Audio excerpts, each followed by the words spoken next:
TCI is brought to you by Forestry, sire of 42 stakes winners, including 2011 Preakness winner Shackelford.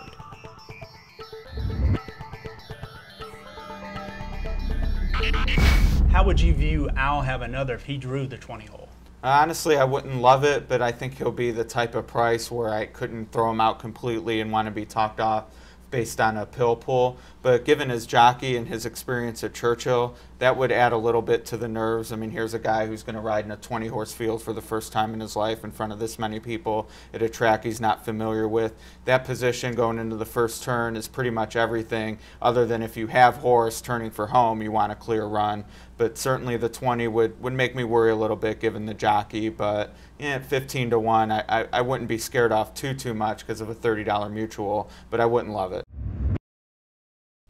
Welcome back to TCI, your inside track to the Triple Crown. I'm John Siegel alongside Joel Cunningham. You just watched our thoughts before Kentucky Derby 138. Joel, you heard Ed DeRosa. You asked him, would you be concerned if he drew the 20 hole? He said no. He got pretty close. He drew the 19. Joel, I'll Have Another ran huge in the Kentucky Derby. He did run huge, John. You know, he got a little fortune, but this horse, certainly you can't knock the way he was doing and knock his resume at all. Shows how good those California 3-year-olds are. And you know what? Ed also said he would take a $30 mutual from the outside. Well, Ed, you got $32 on the Win Mutual. I hope you had some of it, buddy. And look, I know you picked Hanson, but I have this for you anyway. I'll have to give it to you.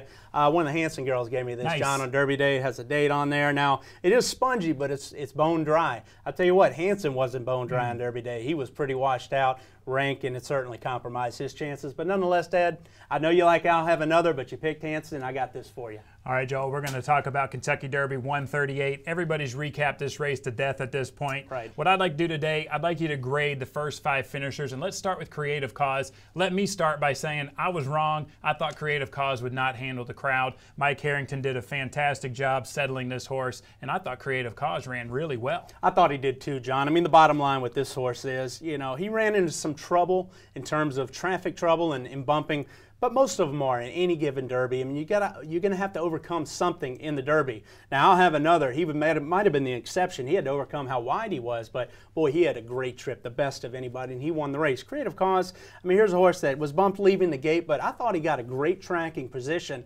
My problem is down the backside. You know, why does Joel Rosario take him out so wide? I mean, John, He's 6 wide down the backside. And he makes the entire far turn wide, gets eventually 7 to 8 wide into the stretch. And I tell you what, how much ground did he lose? He had to have lost a ton of ground, and he gets beat 3 lengths in the end. I mean, here's a horse that doesn't have a big move. We talked about it. He's a grinder, just grinds away. So when I give this horse a grade, you know, he ran 5th, but he only got beat 3 lengths. Fought to the wire. I'm going to give him a B in here. I was actually impressed with Creative Cause. All right, let's talk now about the 4th place finisher, Joel. It was the Connections at Animal Kingdom, and they said that this horse was further along than Animal Kingdom. Joel, he ran big. Boy, he did run big. I tell you, that wasn't lip service from Barry Irwin and Graham Motion and crew. I mean, this colt has a big future, John.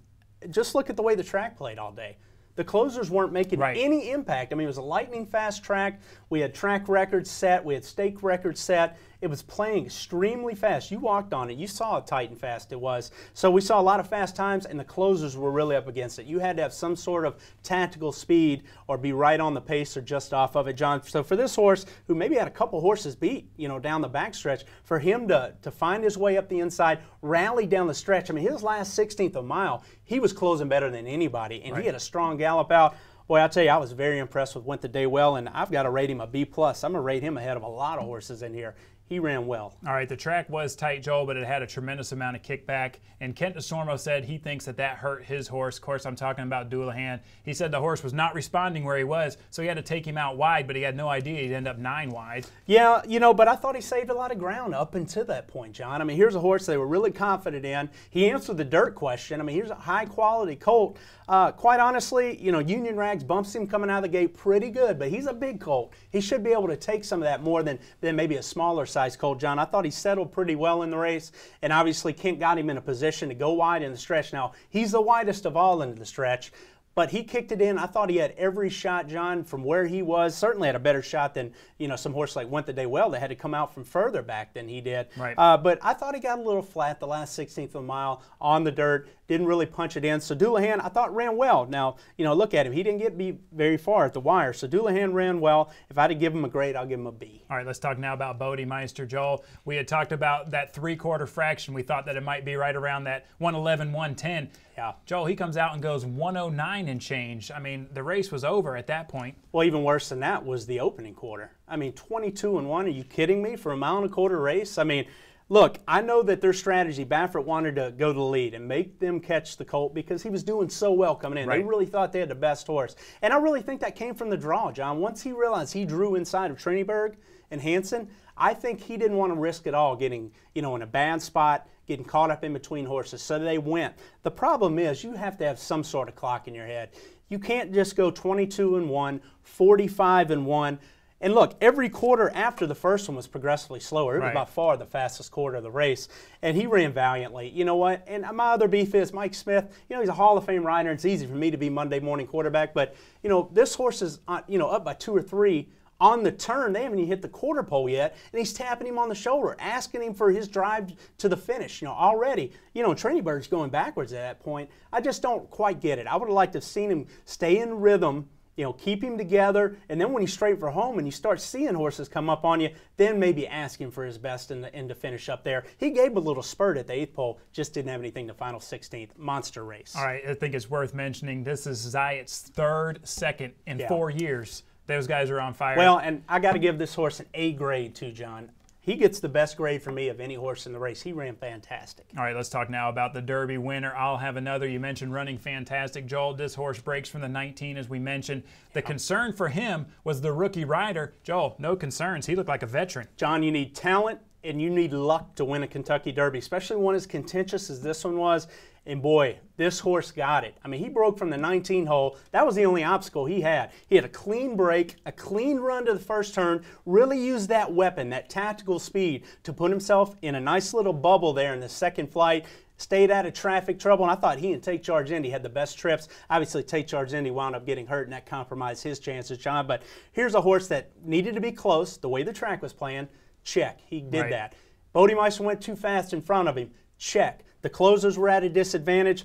I mean, I just thought that he had it all go his way, and he was able to capitalize in the stretch. Beautiful ride, good, beautiful poise by the jockey, the young jockey there, John. But, you know, certainly here's a colt that I thought got a great trip, and he showed how good he was. He wins the race, and I'll give him a B+ for the performance. All right, Joel, one more question before we go. This is going to be what everybody will talk about from here on. Will we have a Triple Crown winner this year? You know, John, I'm going to rate the race overall as a B. I just don't think that you can give it an A when you look at that final time of 2:01 and 4, and the fact that, you know, they didn't come home near as fast as they did earlier. But I think the track had a lot to do with that. Right. I think the closers were up against it. If the closers were able to run maybe their best race, then I think that final time would have been better. But it passed the eyeball test. You had a lot of talented top contenders there at the wire in this race. And in terms of a Triple Crown contender, John, I'm going to say no. And I don't think it's the Belmont Stakes that's going to get him. I think it's the Preakness because it's a field of 14. It's a more fairly run race that I think most of these horses will be able to handle the distance. Look at Union Rags. He had a brutal trip in the Derby. Right. Totally cost him. He only gets beat 7.5 in the end. He's running late. If a bunch of these horses get clear running the Preakness, I think I'll have another clearly. You know, he's not that much better than these horses. I think that's going to be his toughest race. Well, the big question will be who's going to run in the Preakness. Yeah. And you guys can join us on Thursday. We're going to talk a lot more about that and who we think could be possible starters in this year's Preakness.